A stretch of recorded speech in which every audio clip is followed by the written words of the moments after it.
Hello, welcome back to the Far North Food Forest. And today we're going to look at this Eriophorum angustifolium, bog cotton. I know it's not a tree, but a lot of the land around us is actually bogland. In fact, this is flow country. Peat bogs, very acidic soil, an area very difficult actually to exist in. We have created a food forest over a number of years bordering this sort of environment. But I'm keen for this environment also to remain. Bog cotton, after all, is a vital part of what makes up those peat bogs, those carbon sponges. So I'm keen for it to survive and keep going. So what can I tell you about bog cotton? Let's just have a look at it. You can see they're supposed to resemble maybe the bride or a ghost, whichever one takes your fancy. And of course that name, bog cotton, well, it's nothing to do with a toilet or a t-shirt. They did try and spin things with bog cotton, but it was just too brittle. What they have used it with and for is for stuffing pillows. I believe down in the south of England they used it instead of using feathers. It's also been used as in combination to make paper, which I think is an interesting idea. You can see that it's quite happy in this very acidic, mossy soil. And it makes up a lot of the land around here. And I'm quite happy really.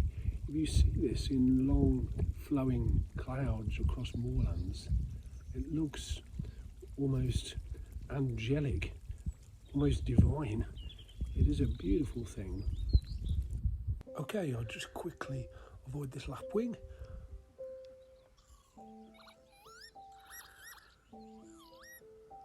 Okay. And just at the bottom of our land is the Loch of May. And this time of year, the bog cotton comes out and surrounds us. Any animals that we have in our own fields or nip these off before they turn into these glorious seed heads. But here, wow, glorious.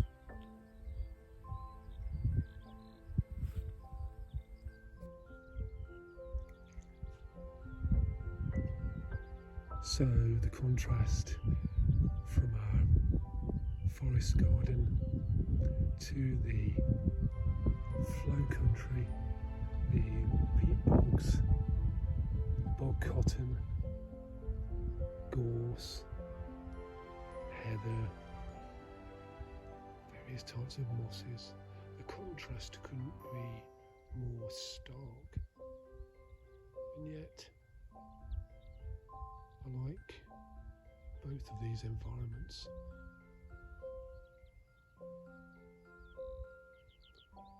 It shows how trees can really have an effect on the way in which land presents itself as a means for us to be able to survive in this environment. We go from these boggy fields where particular animals can exist and exist nowhere else. So we need to preserve them. But to a place where we can survive along with the animals that come into a food forest environment, which are more plentiful and more diverse